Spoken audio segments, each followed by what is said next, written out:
درود پاک کب کب کہاں کہاں اور کیسے کیسے کام آتا ہے.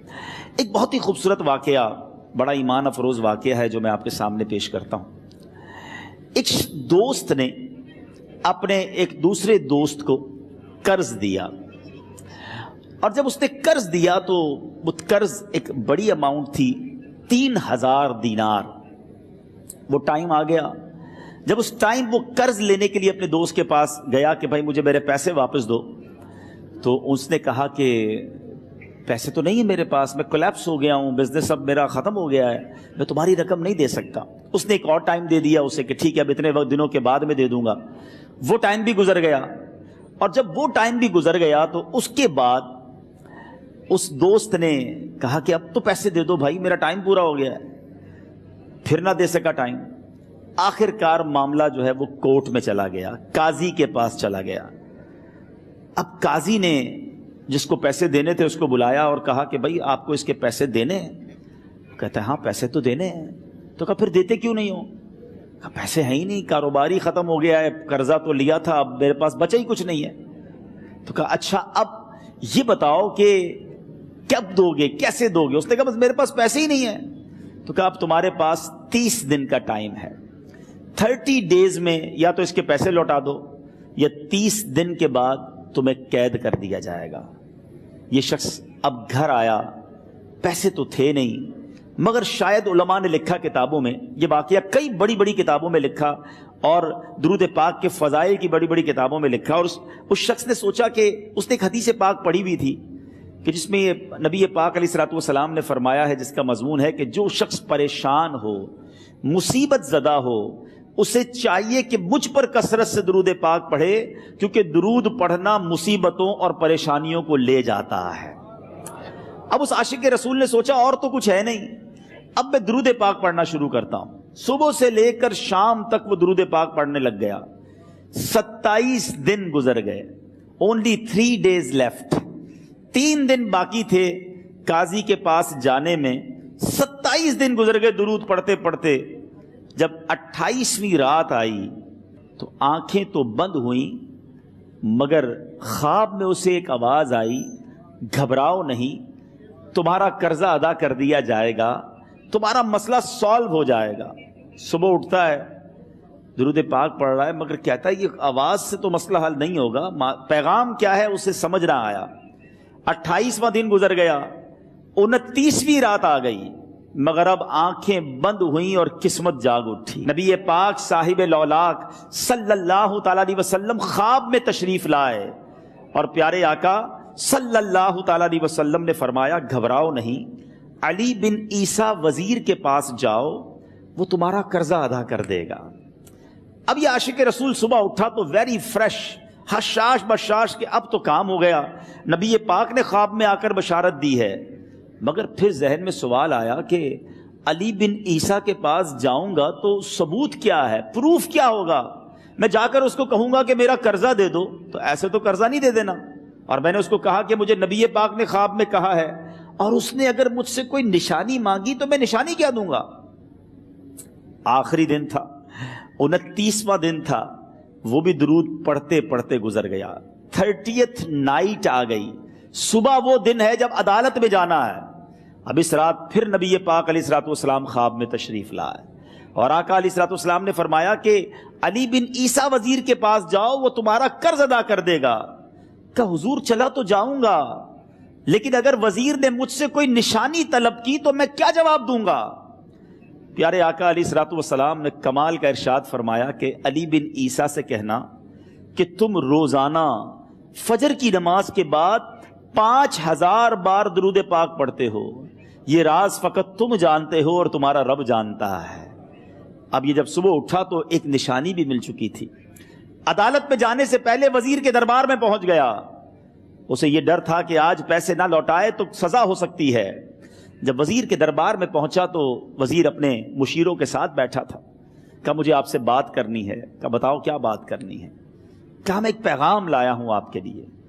اچھا کس کا پیغام لائے ہو؟ کہا میں نبی پاک جناب محمد مصطفیٰ صلی اللہ تعالی علیہ وسلم کا پیغام لایا ہوں. وہ عاشق رسول وزیر تھا. کہتا بتاؤ میرے آقا نے کیا پیغام دیا ہے؟ کہ حضور میں 3000 دینار کا مقروض ہوں، آج آخری دن ہے اور میرے آقا نے مجھے بشارت دی ہے کہ آپ سے کہوں کہ آپ میرا قرض ادا کر دیجئے۔ علی بن عیسیٰ کہتا ہے کوئی ثبوت ہے آپ کے پاس؟ ہے کوئی دلیل بھی ہے آپ کے پاس؟ میں کیسے مان لوں کہ آپ کو نبی پاک علیہ الصلوۃ والسلام نے بھیجا ہے؟ عاشق رسول کہتا ہے خالی ہاتھ نہیں آیا، میرے آقا نے مجھے دلیل بھی عطا فرمائی ہے، مجھے ایک ایویڈنس بھی دیا ہے، اور پروف یہ ہے حضور کہ آپ روزانہ صبح فجر کی نماز کے بعد نبی پاک صلی اللہ تعالی علیہ وسلم کی بارگاہ میں درود و سلام کا نذرانہ پیش کرتے ہیں۔ جب تک 5000 کا عدد پورا نہیں ہوتا آپ اس وقت تک کسی اور سے بات نہیں کرتے، اور اے وزیر صاحب یہ راز صرف آپ کو پتا ہے اور آپ کا رب جانتا ہے۔ اللہ اکبر۔ وہ وزیر تو جس کو کہے نا جھوم اٹھا، ایسا عاشق رسول وزیر تھا جو روزانہ صبح 5000 درود پڑھتا ہو، اس کی تو عید ہو گئی نا۔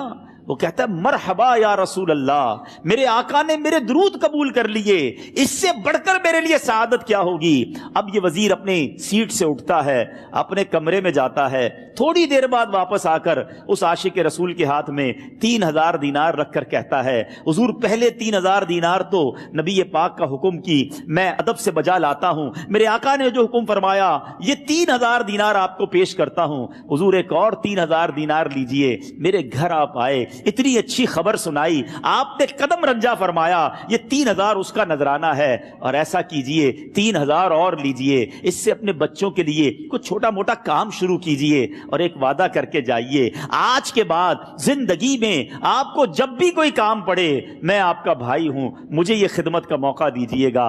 اللہ اکبر۔ وہ مقروض جو ایک رات پہلے 3000 دینار کا مقروض تھا، ہو سکتا ہے اس کے بیک آف مائنڈ یہ بھی چل رہا ہو کہ اب شاید کل میں نے جیل میں جا کر عدالت میں جا کر گرفتاری دے کر جیل میں جانا ہے، مگر اب 9000 دینار ہاتھ میں ہیں۔ عاشق رسول جھومتا ہوا نبی پاک کی یاد میں گھومتا ہوا اب عدالت میں پہنچا۔ عدالت میں everybody expecting over there کہ آج اس نے آنا ہے اور آ کر کہنا یہی ہے کہ پیسے تو نہیں ہیں، گرفتار کر لو، مگر جا کر اس عاشق رسول نے 3000 دینار جج صاحب کے ہاتھ میں رکھ دیے۔ قاضی کہتا ہے پہلے تو یہ بتاؤ پیسے آئے کدھر سے؟ تم تو کہتے تھے غریب ہوں، تم تو کہتے تھے کاروبار نہیں ہے، ایک مہینے میں اتنی بڑی رقم کا انتظام کیسے ہو گیا؟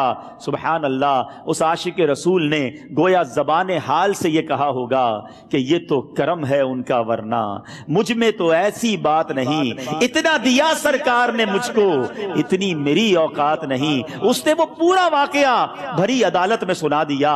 اللہ اکبر۔ میرے پیارے اسلامی بھائیوں ذرا سوچو پہلے زمانے میں کیسے عاشقان رسول ہوا کرتے تھے، وہ جج وہ قاضی بھی کیسا سرکار علیہ الصلوۃ والسلام کا عاشق تھا۔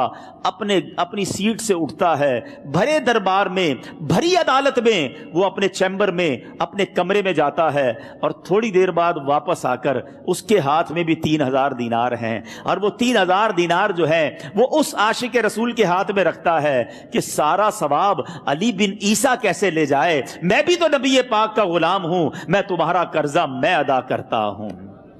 اچھا، اب ایک اور عجیب سینیریو یہ بن گیا کہ جس نے کیس کیا تھا، جس نے دعویٰ کیا تھا، وہ بھی یہ سارا منظر دیکھ رہا تھا۔ کہتا ہے جج صاحب ذرا رکیے، میں بھی اپنے آقا کا امتی ہوں، اور ایک کام کیجئے قلم کاغذ منگوائیے، اس عاشق رسول کا قرضہ ہی میں معاف کر دیتا ہوں۔ اچھا، اب عاشق رسول نے وہ واپس 3000 دینار جو جج صاحب نے دیے تھے وہ واپس جج صاحب کو دیے کہ حضور یہ پیسے آپ ہی رکھ لیں، قرضہ ہی معاف ہو گیا، اب آپ کے پیسے کا میں نے کیا کرنا ہے؟ جج صاحب کہتے ہیں جو پیسے نبی پاک کے نام پر نکالے ہیں اب مجھے واپس نہیں چاہیے، یہ بھی تم اپنے ساتھ لے جاؤ۔ اللہ اکبر۔ میرے میٹھے اسلامی بھائیوں، وہ عاشق رسول ایک رات پہلے 3000 دینار کا مقروض ہے، اب 12000 دینار لے کر گھر کو واپس جا رہا ہے۔